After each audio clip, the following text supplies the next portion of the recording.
tulungan ko po kayo makapag-open ng checking account na meron po akong may refer sa inyo na mababa lang ang maintaining balance.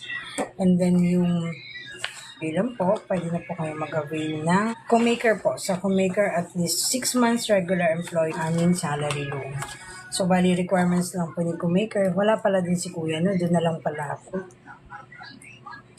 Ingat pala.